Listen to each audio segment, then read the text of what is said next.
नमस्ते दोस्तों, NSTV horror stories में आपका स्वागत है। तो चलिए बढ़ते हैं आज की कहानी की ओर।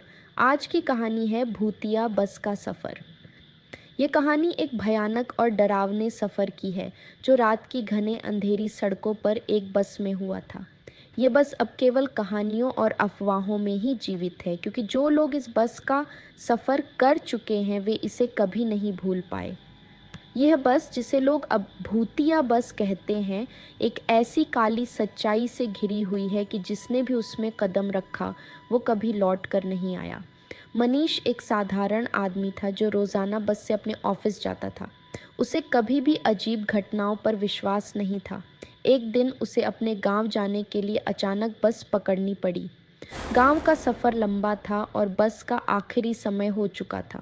मनीष बस स्टेशन पहुंचा, लेकिन वहां कोई बस नहीं थी। तभी उसने देखा कि एक पुरानी और जर्जर बस स्टेशन के कोने में खड़ी थी, जिसकी खिड़कियां टूटी हुई थीं और उस पर धूल और जंग की मोटी परत थी। मनीष ने सोचा कि यह शायद ही किसी काम की हो, लेकिन जब वह बस के पास गया तो दरवाज़ा अपने आप खुल गया।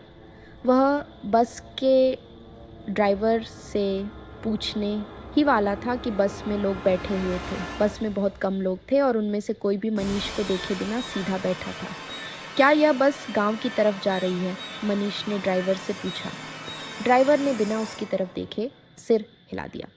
मनीष को कुछ अजीब तो लगा, लेकिन उसने ज़्यादा ध्यान नहीं दिया और बस में चढ़ गया। जैसे ही वह बस के अंदर बैठा, उसे एक अजीब सी ठंडक महसूस हुई। बस की हवा ठंडी और भारी थी, जैसे वहाँ कुछ अदृश्य ताकत मौजूद हो। लेकिन मनीष ने सोचा कि यह बस की खराब हालत के कारण हो सकता है। जैसे ही बस चलने लगी, मनीष ने देखा कि ड्राइवर बिना कुछ कहे बस को तेज गति से चला रहा था। बस के अंदर सन्नाटा था। मनीष ने खिड़की से बाहर देखा, लेकिन बाहर कुछ भी नजर नहीं आ रहा था। सिर्फ घना अंधकार और धुंध थी। कुछ समय बाद मनीष ने महसूस किया कि बस बहुत लंबे समय से चल रही है, लेकिन उसने अब तक कोई मोड़ नहीं देखा था। सड़क लगातार सीधी जा रही थी और आसपास के पेड़ और सीनरी एक जैसी लग रही थी, जैसे वे कहीं नहीं जा रहे हों। यह बस कब तक पहुंचेगी? मनीष ने ड्राइवर से पूछा, लेकिन ड्राइवर ने कोई जवाब नहीं दिया। अचानक बस के अंदर एक अजीब आवाज़ गूंजने लगी। मनीष ने ध्यान दिया कि बस के अंदर बैठे यात्री एक दूसरे की ओर बिना देखे बैठे थे, लेकिन उनके चेहरे कुछ अजीब थे।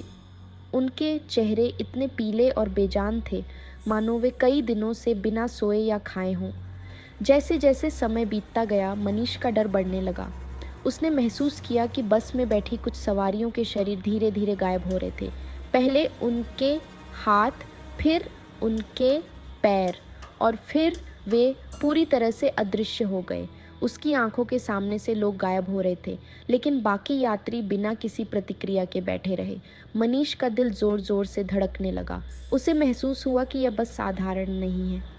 उसने खिड़की से बाहर देखा और सड़क अब पहले से भी ज़्यादा अजीब लग रही थी। सड़क के किनारे खड़े पेड़ अब झुककर बस की ओर देख रहे थे और ऐसा लग रहा था जैसे वे पेड़ नहीं बल्कि किसी और दुनिया के जीव हों। तभी अचानक से बस के अंदर से एक जोर की चीख गूंजी। मनीष ने तुरंत पीछे मुड़कर देखा तो उसने पाया कि बस की एक यात्री महिला के चेहरे से खून की धाराएं बह रही थीं। वह जोर जोर से चीख रही थी, लेकिन उसकी आवाज़ जैसे हवा में घुलकर गायब हो रही थी। मनीष अब पूरी तरह से डर गया था। उसने बस को रोकने के लिए ड्राइवर से चिल्लाकर कहा, लेकिन ड्राइवर ने उसकी बातों को अनसुना कर दिया। तभी मनीष ने देखा कि बस के ड्राइवर का चेहरा अब तक काले साए में ढका हुआ था। जैसे ही मनीष ने उसकी तरफ झांका, उसने देखा कि ड्राइवर का चेहरा इंसान का नहीं था। उसकी आंखें अंधेरे में चमक रही थीं और उसका चेहरा इतना डरावना था कि मनीष की चीख निकल गई। बस अब एक बेहद सुनसान और वीरान रास्ते पर चल रही थी, जहां चारों तरफ सन्नाटा था। मनीष ने बस से कूदने की कोशिश की, लेकिन दरवाजे पूरी तरह से बंद थे। खिड़कियां भी जाम हो चुकी थीं। वह फंसा हुआ महसूस कर रहा था। तभी बस के अंदर की सभी लाइटें बंद हो गईं और बस पूरी तरह अंधेरे में डूब गई। मनीष ने अपने चारों ओर भूतिया परछाइयां देखीं, जो धीरे धीरे उसकी ओर बढ़ रही थीं। वे परछाइयाँ अब बस के सभी सवारियों में बदल रही थीं, जो पहले गायब हो गई थीं।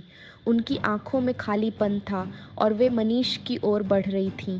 वे सभी ज़ोर-ज़ोर से चीखने लगीं और अचानक ही बस के अंदर हड्डियों के टूटने की आवाज़ें आने लगीं। मनीष का शरीर कांपने लगा, उसे अपनी मौत सामने नज़र आ रही थी।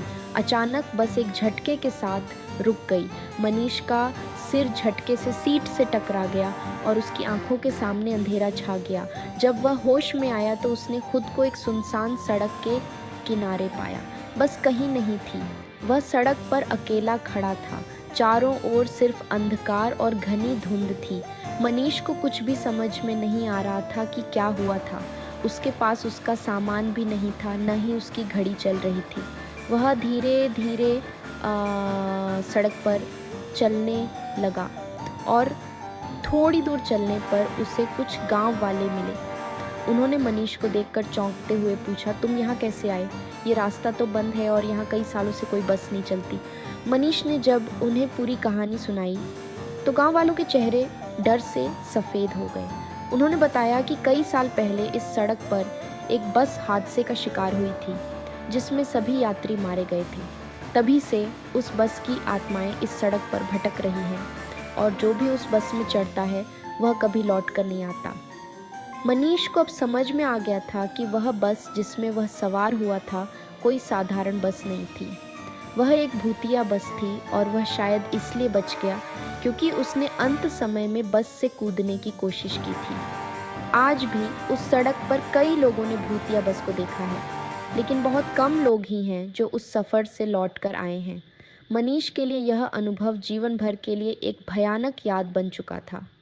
वह अब बसों से सफ़र करने से कतराता है और जब भी वह उस भयानक रात को याद करता है तो उसके रोंगटे खड़े हो जाते हैं। गांव वालों का कहना है कि जब भी किसी व्यक्ति को देर रात उस सुनसान सड़क पर अकेले चलते देखा जाता है तो लोग उसे रोकते हैं और समझाते हैं कि वह उस भूतिया बस से दूर रहे। पर अफवाहों के बावजूद कुछ लोग उस बस को देखने के लिए लालायित रहते हैं। वे समझते हैं कि यह महज एक कहानी है, लेकिन सच्चाई ये है कि भूतिया बस अब भी रात के अंधेरे में अपने अगले शिकार की तलाश में घूम रही है। मनीष की तरह कुछ भाग्यशाली लोग बच जाते हैं, लेकिन ज़्यादातर लोग उस सफ़र से कभी लौटकर नहीं आते। उस भूतिया बस की काली सच्चाई से कोई बच नहीं सकता। वह बस एक भूतिया रहस्य बनकर उन अंधेरी सड़कों पर अभी भी दौड़ रही है और हर रात नए यात्रियों का इंतज़ार कर रही है। भूतिया बस का सफ़र एक डरावनी और रहस्यमयी कहानी है। जो ए मैन अंधेरे में खोए एक सफ़र और उन आत्माओं की कहानी बताती है जो इस दुनिया और परलोक के बीच भटक रही हैं। ये कहानी हमें बताती है कि कभी-कभी साधारण दिखने वाली चीज़ें भी खतरनाक और अप्रत्याशित हो सकती हैं। इस कहानी में बस इतना ही। मिलते हैं अगली कहानी के साथ। अगर आपको वीडियो पसंद आया हो तो वीडियो को लाइक और चैनल को सब्सक्राइब करना न भूलें। धन्यवाद।